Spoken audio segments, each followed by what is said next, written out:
So Oleksandr Usyk from the Ukraine is now a unified Cruiserweight world champion, having won the WBC belt, adding it to his incumbent WBO championship in a Cruiserweight World Series of Boxing semi-final, which took place in Riga, Latvia.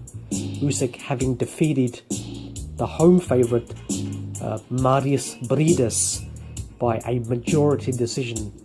Two of the judges having scored the fight 115, 113 to Usyk, with the third judge scoring the bout an even 114.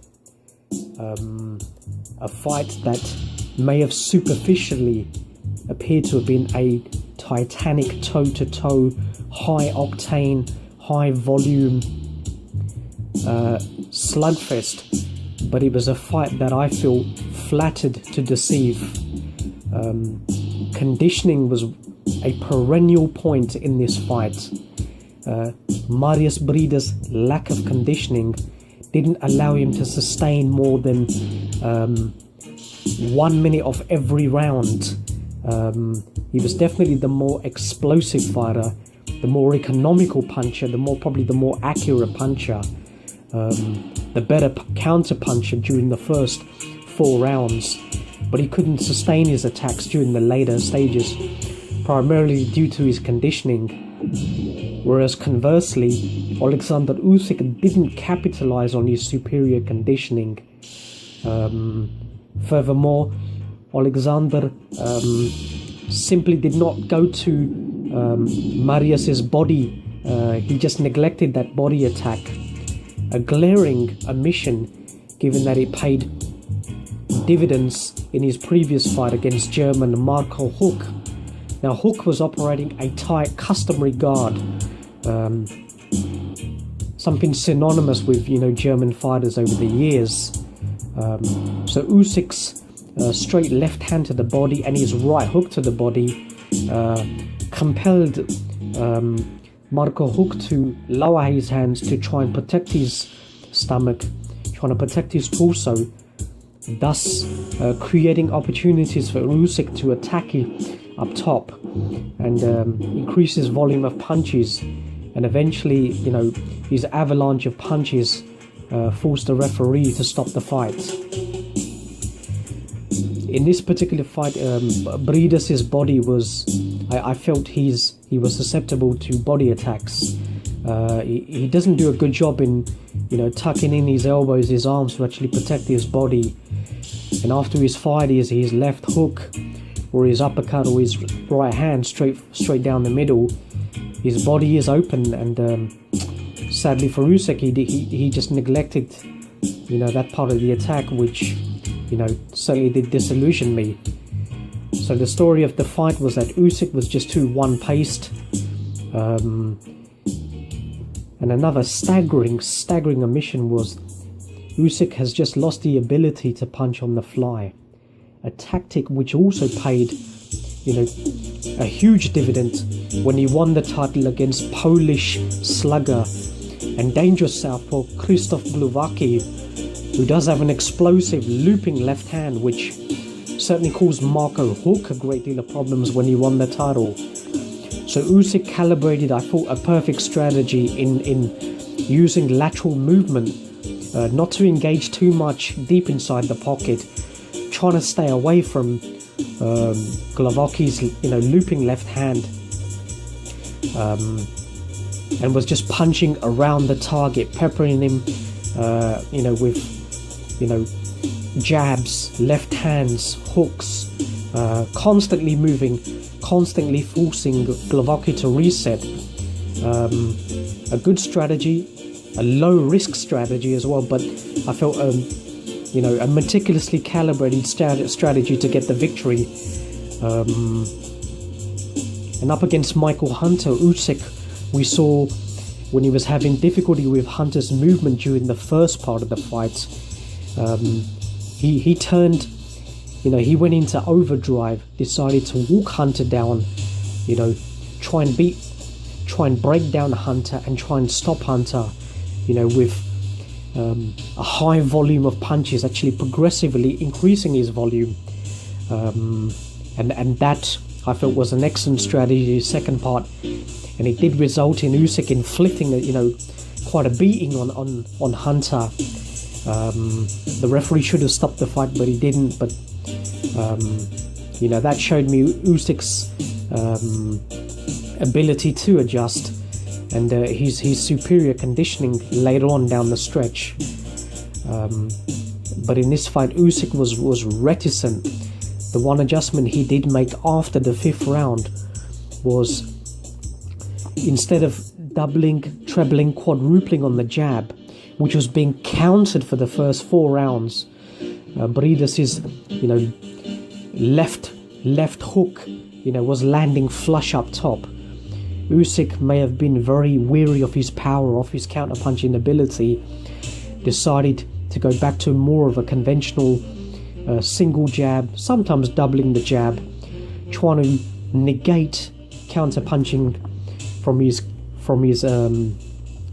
opponent, and instead he was trying to counter-punch himself by firing an overhand left, realizing that Briedis was going to try and come in with an explosive sort of 1-2 straight down the middle.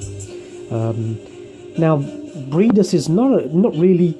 I don't think he's a top tier opponent. His attacks are quite fundamentally sound, but they're quite rudimentary. They're quite vanilla. He's going to fire a quick jab, a right hand, and then following up with a left hook.